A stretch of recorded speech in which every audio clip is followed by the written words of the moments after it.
Sahabatku yang terkasih dimanapun Anda berada, jumpa lagi bersama saya John Zung, Jesus my Savior. Sahabatku dimanapun Anda berada, saya berdoa kiranya kita semua tetap sehat, kuat, dan hidup tetap setia kepada Tuhan Yesus Kristus, Juru Selamat umat manusia. Walaupun banyak orang membenci, mencaci maki, menghina, mengolok-ngolok, tetapi kebenaran tetaplah kebenaran. Yesus Kristus, dia tak pernah berubah dari dahulu, sekarang, dan selama-lamanya. Kuasanya yang ajaib, kasihnya yang besar, telah membuka hati banyak manusia di dunia ini, sehingga mereka mengerti bahwa mereka perlu untuk bertobat dan percaya mengikut Yesus Kristus. Walaupun sebagian orang yang akhirnya mereka menolak kasih Kristus dan mereka mengolok-olok, pada satu saat kita harus yakin dan percaya Tuhan berjanji setiap orang yang mati nanti akan dihakimi sesuai dengan perbuatan perkataan apa yang mereka lakukan di dunia ini. Sahabatku yang terkasih, di topik kali ini saya diminta untuk mentanggapi sebuah video seorang, katanya yang sudah lama lah, sudah dikenal ini, satu ustadz ini yang dulunya katanya di Kristen, pendeta lah, menguasai Alkitab lah, apalah segala macam. Kemudian dia lihat banyak kontradiksi katanya di Alkitab, sehingga dia akhirnya masuk katanya jadi mualaf. Saya hanya ketawa saja karena apa? Saya belum pernah lihat sebuah penjelasan yang masuk akal, yang mencerminkan bahwa sebagai manusia yang berakhlak, manusia yang memiliki pandangan yang mencerminkan sifat-sifat Allah. Nah, kita coba lihat satu video ini yang dia ngolok-ngolok Kristen. Silakan kalau ada pendeta lapor, silakan lapor saya. Begitu. Masya Allah. Di surga ditanya oleh Allah, saya sedang bersenang-senang dengan malaikat di surga. Pendeta-pendeta tidak bisa lagi mengkomplain saya. Ya, pendeta masuk neraka. Wallazina kafaru wa kassabu bi ayatina ulaika ashabun nar khalidina fiha wa bisal masir. Dan orang-orang kafir yang mendustakan ayat-ayat kami, kata Allah, kami tempatkan mereka ke dalam neraka jahanam. Itulah seburuk-buruk tempat kembali. Pendeta mendustai. Injil adalah Al-Quran, Taurat adalah Al-Quran, semua kitab para nabi itulah namanya Al-Quran. Kitab Kristen itu bukan Injil, kitab Kristen itu namanya Perjanjian Baru, New Testament. Oke, sahabat yang terkasih, dia marah-marah, dia bilang pendeta-pendeta itu kafir, masuk neraka, ditempatkan di neraka jahanam. Sebenarnya gini, semua orang yang mendengar ini harusnya bisa cerdas dan berpikir bahwa apa sih yang menyebabkan manusia itu masuk neraka? Apa yang menyebabkan manusia bisa masuk surga? Jangan cuma kita mengklaim, menyatakan, ini masuk neraka, kafir masuk neraka, ini masuk surga. Ya bagaimana, mengapa gitu loh. Kita kan punya akal sehat. Apa yang menyebabkan seseorang itu bisa masuk neraka? Apakah dia berbuat jahat? Apakah dia membunuh, dia mencaci maki, mengolok-ngolok? Apakah itu yang membuat dia masuk neraka? Atau hal seperti itu, tindakan seperti itu yang membuat dia masuk surga? Gitu. Karena dia melakukan perintah dari Tuhannya menurut misalnya imannya dia. Nah, seharusnya kan semua manusia ini mendengar ceramah itu harus kritis. Ya. Kenapa kafir misalnya? Bagi dia kafir ya. Oke, bagi Ustadz Evalu ini orang yang tidak Islam itu kafir, masuk neraka jahanam semuanya. Ya, mengapa gitu loh? Alasannya apa? Karena tidak percaya apa? Allah. Kita percaya kepada Tuhan kok. Ya, percaya Allah itu harus bagaimana? Apakah harus sholat 5 waktu? Lalu kalau ada tidak sholat 5 waktu, tidak melakukan 5 rukun Islam, apakah masuk neraka? Lalu kalau memang harus melakukan itu semuanya, 5 rukun Islam harus dilakukan dengan perfect semuanya baru masuk surga, apakah dia bisa juga melakukannya itu? Tidak dijelaskan. Saya ini sebenarnya ingin ada sebuah penjelasan yang cukup masuk akal di logika saya. Tidak menutup kemungkinan gitu. Kalau itu memang benar dan bisa membuat saya berpikir dan masuk akal, saya bisa jadi Islam gitu loh ya. Tapi kalau karakternya, gayanya seperti begini, bagaimana? Bagaimana saya bisa ini kan? Nah, oke ya, itu hanya bercanda lah. Karena saya saya sih tidak mau inilah berkata-kata sesuatu yang menyakiti hati, nanti dia mengamuk lagi, marah lagi. Coba kita dengarkan lagi ya. Katanya Alkitab itu dipalsukan katanya. Ya, Alkitab itu perjanjian baru. Nah, itu Injil itu perjanjian baru, bukan nabi, bukan kitab para nabi, bukan kitab ya Mazmur, Taurat. Sebenarnya kita kan percaya, orang Kristen kan percaya kitab Taurat, Nabium, Ketubim, kitab para nabi dan kitab Mazmur itu kan firman Allah. Kenapa kita bisa dibilang kafir gitu? Coba kita lihat lagi. Place superstition becomes nonsense. Dongeng tambah tahyul sama dengan omong. Itu yang surat Tagabun tadi bilang.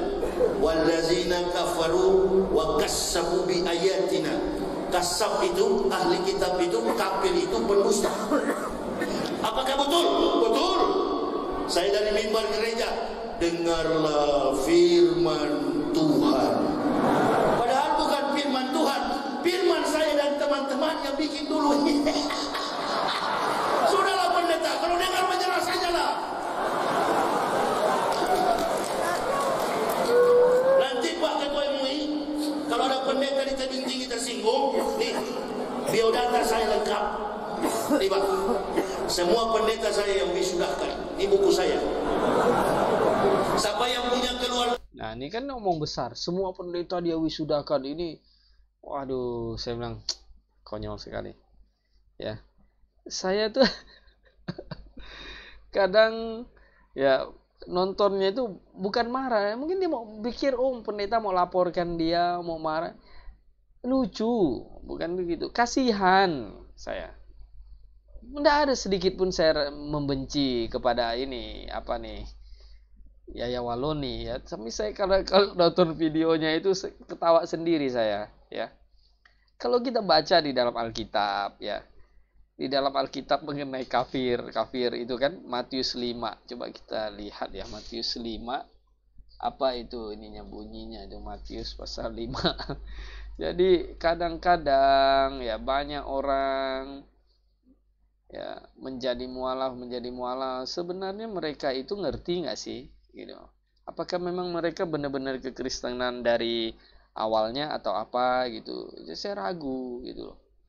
Nah, kalau Matius ini kan 5 ayat 22. Tetapi aku berkata kepadamu, setiap orang yang marah terhadap saudaranya harus dihukum. Siapa yang berkata kepada saudaranya kafir harus dihadapkan ke mahkamah agama, dan siapa yang berkata jahil harus diserahkan ke neraka menyala-nyala. Ada gini, Tuhan itu ketika datang ke dunia ini ya, menjadi manusia dan mengajar tentang hukum kasih yang paling tinggi. Makanya disebut ini adalah zaman anugerah, di mana anugerah Tuhan begitu besar, kasihnya begitu besar akan dunia ini sehingga ia datang gitu loh. Siapa yang berkata saudaranya kafir harus dihadapkan kepada mahkamah agama. Harus dijelaskan. Apa sih yang menyebabkan kamu bilang saya kafir? Mengapa saya kafir?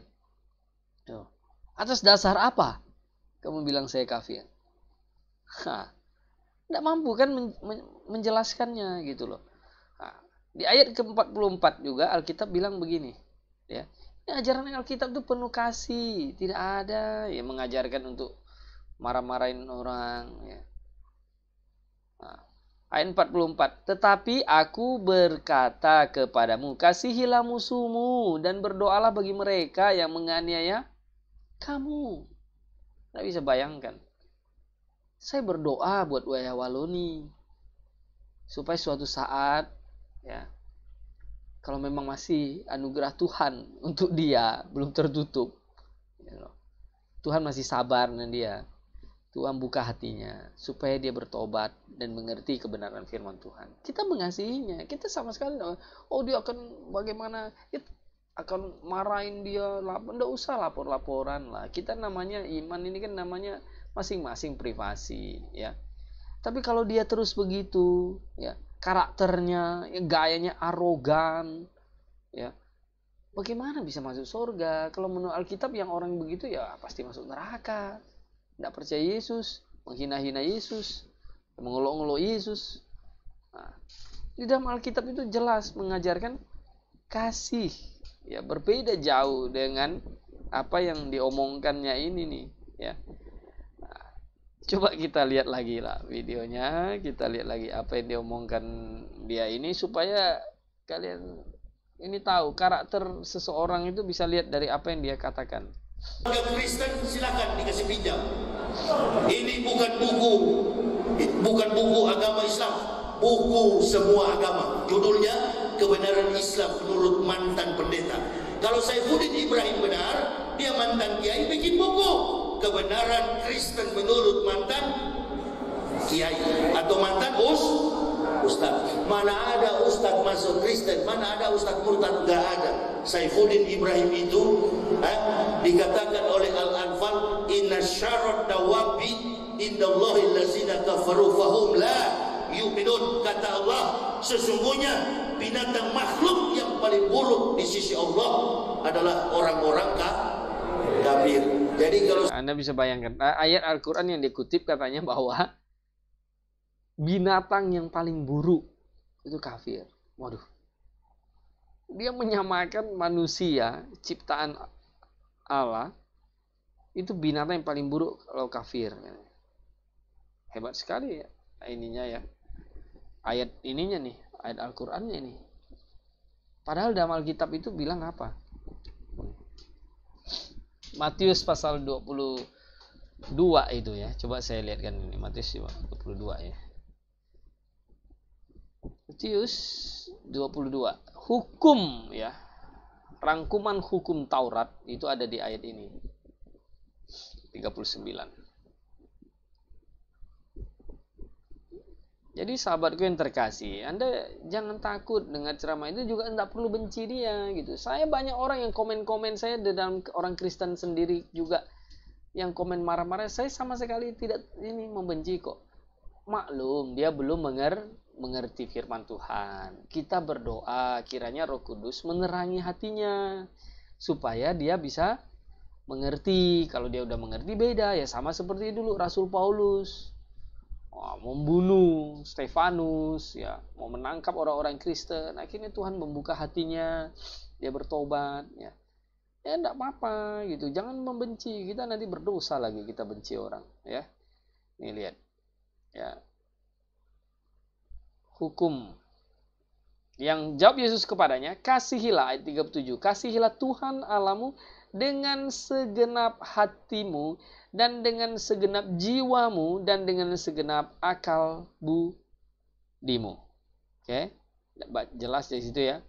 Nah, itulah hukum yang terutama dan yang pertama. Dan hukum yang kedua yang sama dengan itu ialah kasihilah samamu manusia seperti dirimu sendiri. Pada kedua hukum inilah tergantung seluruh hukum Taurat dan kitab para nabi. Jadi kita disuruh mengajarkan pertama, yang utama itu kita mengasihi Tuhan. Bagaimana sih cara kita mengasihi Tuhan? Jikalau engkau mengasihi aku, engkau akan menuruti segala perintahku. Jadi perintah Tuhan. Perintah Tuhan itu ada di mana? Ada di Alkitab. Ya. Nah, jadi kalau kita mengasihi Tuhan, iman kita, pikiran kita, pengajaran yang kita imani itu harus berdasarkan Alkitab. Jangan kita teriak-teriak mengasihi Tuhan, tetapi iman kita salah, tidak sesuai dengan Alkitab. Nah, ya. Kemudian hukum yang kedua, kasih sesamamu manusia. Kita memang disuruh mengasihi sesama manusia. Tidak ada disuruh membenci manusia. Kalau lihat di Lukas juga ya, Lukas pasal yang ke-6. Oke. Ayat yang ke-35. Kita lihat. Nah, bunyinya juga begini, lihat. Tetapi kamu kasihilah musuhmu dan berbuatlah baik kepada mereka. Lihat, berbuatlah baik kepada mereka. Bahkan di ayat lain itu dikatakan, perbuatlah segala sesuatu yang orang itu kehendaki agar engkau perbuat baginya.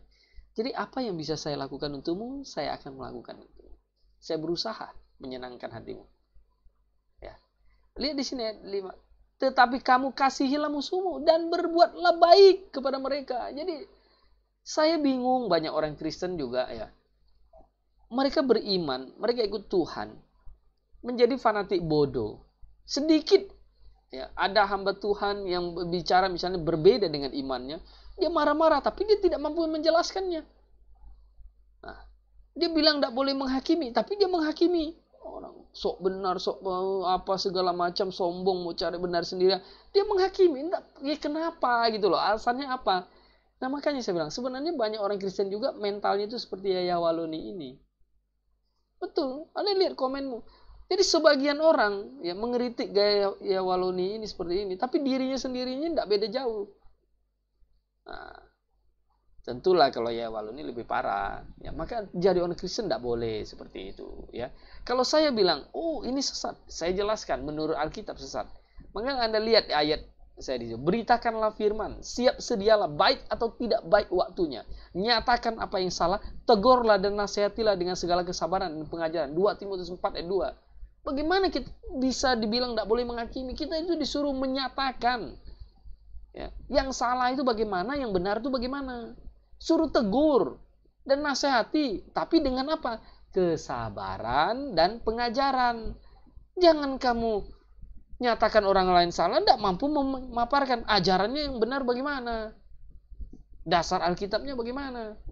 Nah, sahabatku yang terkasih, jangan kita marah kepada orang-orang. Kita disuruh Alkitab bilang, bahkan dibilang nih, dan pinjamkan dengan tidak mengharapkan balasan. Jika ada orang, misal tetanggamu, agamanya berbeda, dia tidak ada duit untuk beli beras, susah, dia datang kepadamu, boleh tidak pinjam saya duit mau beli beras, kasih dia beras. Ya, saya bergerak dalam bidang pelayanan, ya, yayasan Rumah Kasih Bersama. Kita bergerak, kita kumpul duit sesama orang-orang Kristen yang terbeban.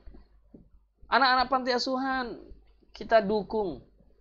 Keluarga-keluarga tidak mampu, kita datang ke rumahnya, kita kasih beras, kita kasih sembako semampu kita. Kita tidak memandang agama apapun kalau kita untuk mengasihi sesama. Tidak ada kita bilang, oh ini kafir, tidak usah dikasih. Oh ini dia lebih buruk dari binatang. Makanya saya bilang, konyol. Ajarannya seperti itu bagaimana bisa dibilang ini ya? Dari Tuhan gitu loh. Sampai hari ini saya bingung. Bagaimana bisa bilang bisa masuk surga? Nah, coba dengar lagi nih. Saifuddin itu, saya dulu berarti kafir adalah binatang yang paling buruk. Masuk Islam jadi Saifuddin Ibrahim dari manusia jadi, nah tinggal dibalik begitu.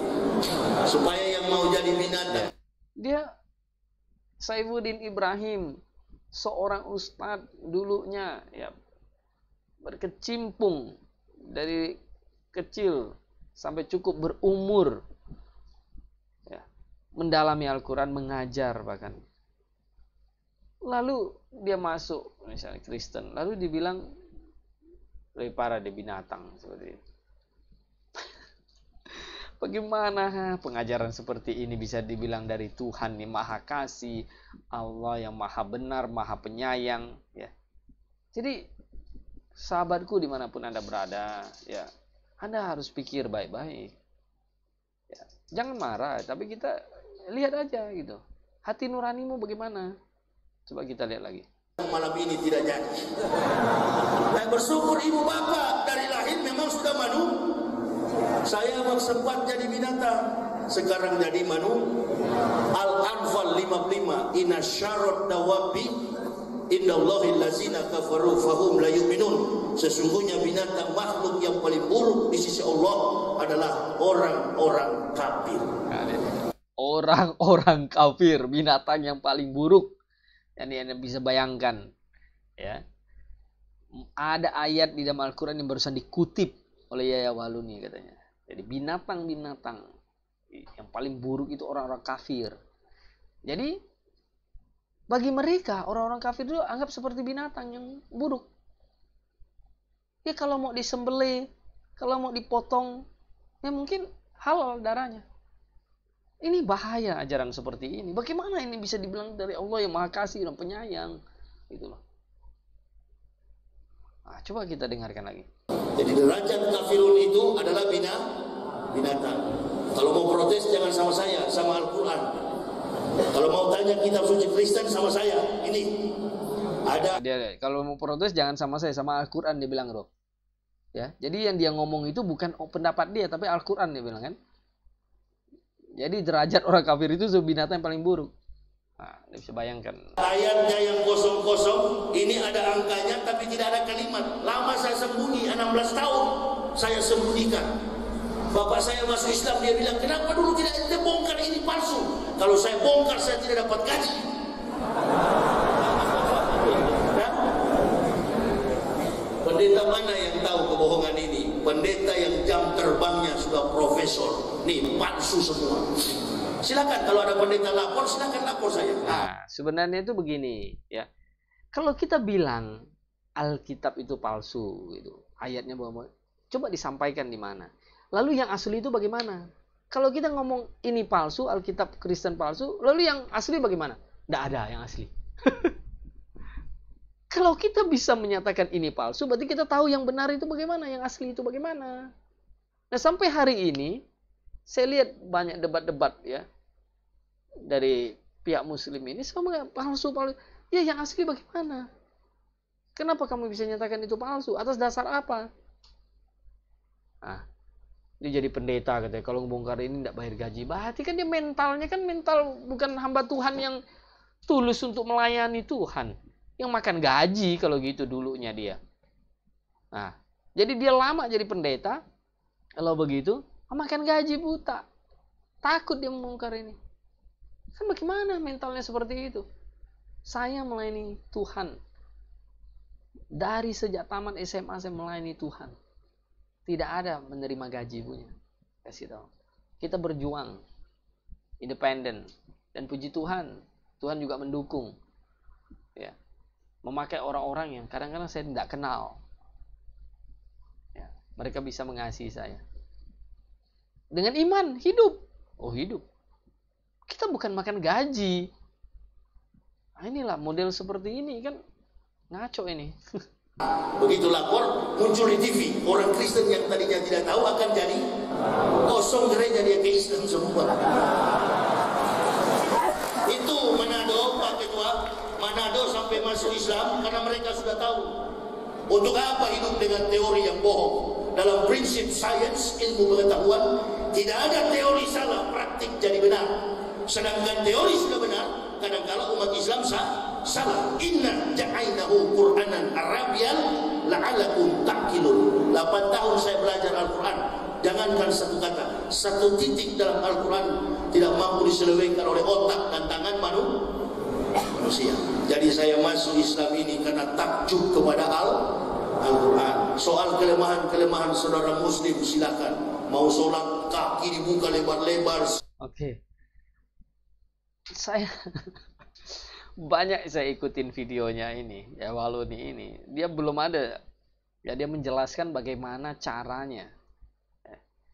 Masuk surga itu bagaimana gitu. Dia takjubnya terhadap Al-Quran itu ayat-ayat apa yang mengapa gitu, alasannya itu bagaimana gitu. Belum ada saya lihat ini. Saya nonton videonya itu ketawa saja. Apakah mental begini gitu. Seorang yang akhirnya mendalami Al-Quran dan menjadi penceramah yang disanjung-sanjung oleh banyak orang.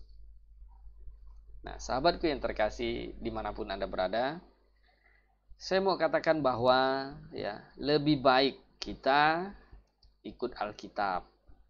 Alkitab itu firman Tuhan. Ya dan amin. Kasih Tuhan terhadap kita semua besar. Dan Tuhan tidak pernah mengajarkan kita untuk ya membenci kafir, segala macam. Tuhan mengajarkan kepada kita tentang kasih. Nah, tetapi jadi orang Kristen harus berhikmat, bijak dalam mempergunakan apa yang Tuhan berikan kepadamu. Ya. Tuhan memberkatimu, memberkati pekerjaanmu, menjadikanmu saluran berkat-Nya. Pakai berkat Tuhan yang ada padamu itu untuk mendukung kebenaran, untuk mendukung ya hamba Tuhan yang benar gitu loh. Kalau kau baca tadi ayat kasihi musuh lalu kamu dukung itu semua musuh, bukan begitu maksudnya. Nih, saya kasih lihat di dalam Galatia pasal yang ke-6, Galatia pasal 6 ya, biar kita mengerti firman Tuhan. Oke, Galatia pasal 6 ayat 10. Galatia pasal 6 ayat ke-10 ya, kita lihat. Nih. Karena itu, selama masih ada kesempatan bagi kita, marilah kita berbuat baik kepada semua orang.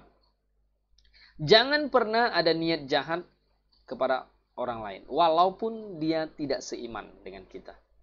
Walaupun dia tidak satu doktrin pengajaran dengan kita, tapi jangan ada niat jahat kepada mereka. Ya, kalau tidak mampu berbuat baik, minimal jangan berbuat jahat. Tetapi Alkitab mengatakan, selagi masih ada kesempatan, marilah kita berbuat baik kepada semua orang. Karena setiap kebaikan yang kita lakukan, itu akan menerima balasan upah dari Tuhan. Tetapi, terutama kepada kawan-kawan kita yang seiman. Anda baca di situ. Tetapi, terutama kepada kawan-kawan kita seiman. Kita mengasihi semua manusia, yes. Kita berbuat baik kepada semua manusia, ya. Kita tidak mencaci maki mereka, kita tidak marah, kita tidak memfitnah, berdusta, kita tidak menyerang mereka dengan kata-kata yang kasar, dan seterusnya. Ya. Apalagi kita mau menjahati mereka, tidak mungkin. Ya. Kita ini orang Kristen, orang baik. Nah, tetapi utamakan kawan-kawan kita seiman. Anak-anak Tuhan, saudara-saudara seiman, jika engkau mampu menolong, tolonglah dia. Ya. Karena itu Tuhan senang akan semuanya itu.